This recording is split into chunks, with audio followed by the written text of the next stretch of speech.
अगर आपने map filter and reduce के बारे में सुना हो तो ये जावास्क्रिप्ट के एडवांस मेथड्स हैं जिन्हें हायर ऑर्डर एरे मेथड्स कहते हैं। तो अगर हम map filter and reduce method use करते हैं तो हमारा डेटा ट्रांसफॉर्मेशन में काफ़ी टाइम बचता है। तो आज हम इस वीडियो में map filter and reduce method use करके डेटा ट्रांसफॉर्मेशन में कैसे टाइम बचा सकते हैं ये समझेंगे। मैप मेथड सभी एरे एलिमेंट को ट्रांसफॉर्म यानी कि मॉडिफाई करके मॉडिफाइड एलिमेंट का एक न्यू एरे बना के देता है। मैप मेथड ये एक एरे मेथड है, इसलिए हम इसे एरे के साथ ही यूज कर सकते हैं। सपोज हमारे पास ये एक एरे है जिसमें हमने रैंडम नंबर लिए हैं 35, 40 एंड 24।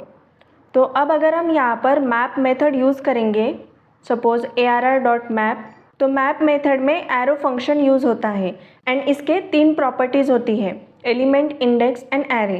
तो सपोज हम यहाँ पर तीनों को, एलिमेंट, इंडेक्स एंड एरे को प्रिंट करेंगे तो देखो यहाँ पर एक के बाद एक सारे एलिमेंट प्रिंट हुए विथ इंडेक्स एंड एरे।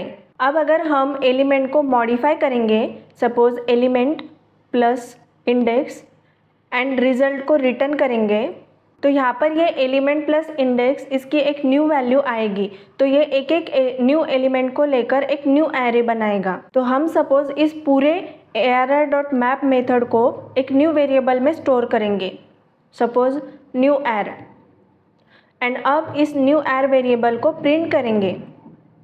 तो देखो यहाँ पर एग्जिस्टिंग एरे में वैल्यू क्या थी, 35, 40 एंड 24, एंड हमने जो न्यू एरे में एलिमेंट प्लस इंडेक्स किया था, इसलिए यहाँ पर न्यू एरे में 35 प्लस 0 35, 40 प्लस 1 41 एंड 24 प्लस 2 26 ये वैल्यू आई। तो इस तरह से हम मैप मेथड से डेटा मॉडिफाई कर सकते हैं। तो अब देखेंगे फिल्टर मेथड। तो फिल्टर मेथड में हम कंडीशन लगाकर डेटा फिल्टर कर सकते हैं, जैसे कि हमें इस एरे में से ऐसे ही एलिमेंट्स चाहिए जो लेस देन 10 हैं। तो हम यहाँ पर एक न्यू वेरिएबल लेंगे, new arr equal to arr.filter method. अब इसमें हम एक पैरामीटर लेंगे, suppose element, and arrow function use करेंगे एंड अब इसमें रिटर्न करेंगे एलिमेंट लेस देन 10। यहाँ पर जिन एलिमेंट्स के लिए ये कंडीशन ट्रू होगी उन एलिमेंट्स को लेकर एक न्यू एरे बनेगा जिसे हमने न्यू arr वेरिएबल में स्टोर किया है। अब न्यू एरे वेरिएबल को अगर हम प्रिंट करेंगे तो देखो जो एलिमेंट लेस देन 10 थे वो ही न्यू एरे में आए। तो इस तरह से हम फिल्टर मेथड से डेटा फिल्टर कर सकते हैं। अब देखेंगे रिड्यूस मेथड।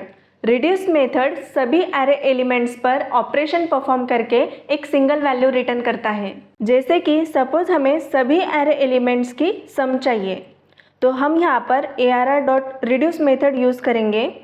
रिड्यूस मेथड में टोटल एंड करंट एलिमेंट की वैल्यू, ये 2 पैरामीटर्स रिक्वायर होते हैं। तो सपोज हम यहाँ पर रिटर्न करेंगे total plus current value and इस न्यू एर वेरिएबल को प्रिंट करेंगे। तो देखो यहाँ पर जितने एलिमेंट्स हैं सबको ऐड करके टोटल वैल्यू प्रिंट हुई। तो इस तरह से हम रिड्यूस मेथड यूज़ कर सकते हैं। आई होप आपको map filter and reduce method use करके डेटा इजीली कैसे मॉडिफाई कर सकते हैं ये समझ आया होगा। ऐसे ही वीडियो के लिए चैनल को सब्सक्राइब करो, बेल बटन पर क्लिक करो ताकि आपको लेटेस्ट वीडियो का नोटिफिकेशन तुरंत मिल सके। तो अब मिलते हैं अगले वीडियो में। Till then be happy, keep learning.